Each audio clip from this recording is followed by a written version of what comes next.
Hello, I'm David Chow for the Finance News Network.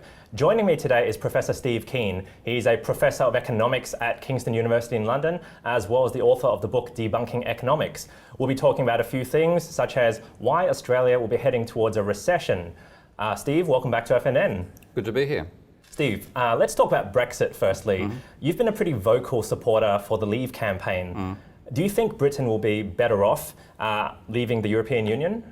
I think the European Union is better off being left in toto, and I'd rather see it abolished than continue, which is the main reason I supported Brexit.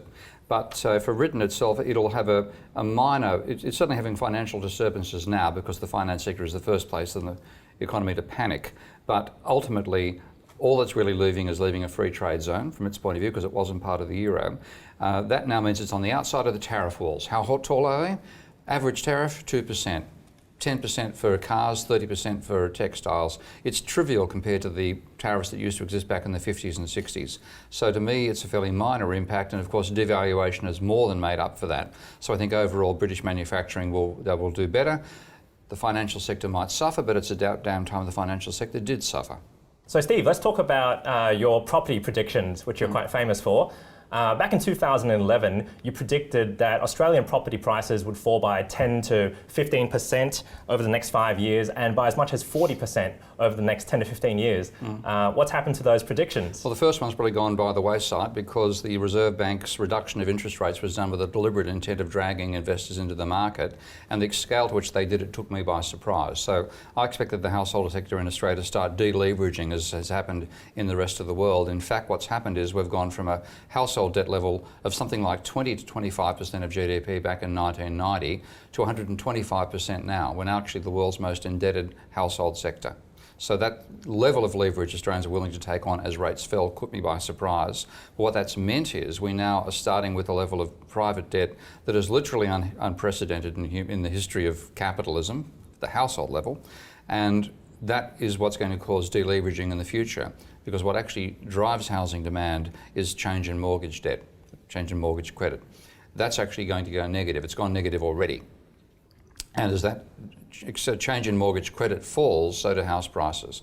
The one thing keeping them up is foreign buying, but we're now seeing enough pressure in China from Xi trying to stop people taking money out of the Chinese economy as it's going down. That may well impact the Chinese buying pressure here to become a selling pressure. So I think it's really a gamble period for the Australian economy. We've followed the same mistakes as Ireland did and Spain, going into housing bubbles, believing we were geniuses.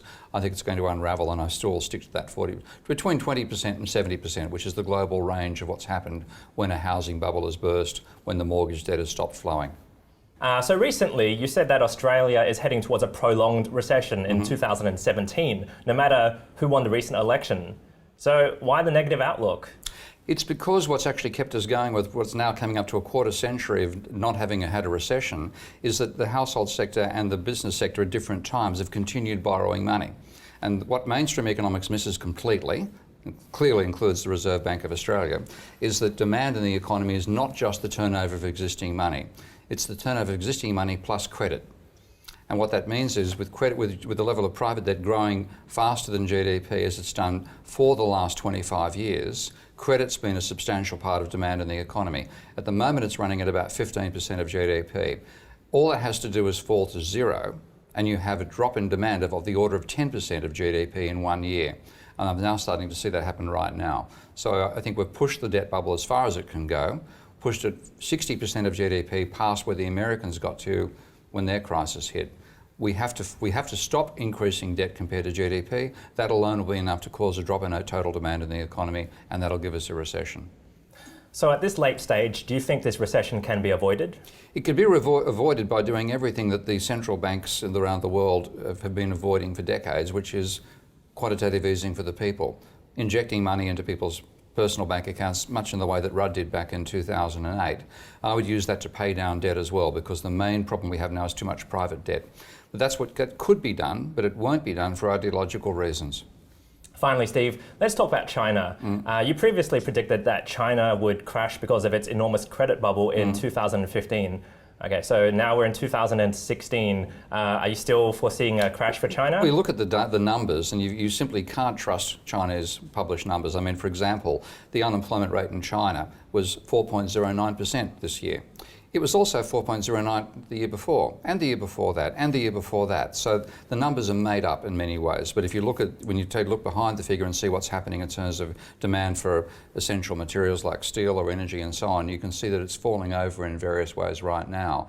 And they're trying simply to pump up and keep the bubbles going. But they've actually gone from about 100% of GDP to 210% of GDP as a private debt level since the global financial crisis hit. That's an enormous boost to demand, but just like we can't keep on doing it, they can't either. They can switch across to government money creation much more easily than we will do in the West, and that might keep them going for a while, but they simply can't sustain the growth that we've seen in terms of real output.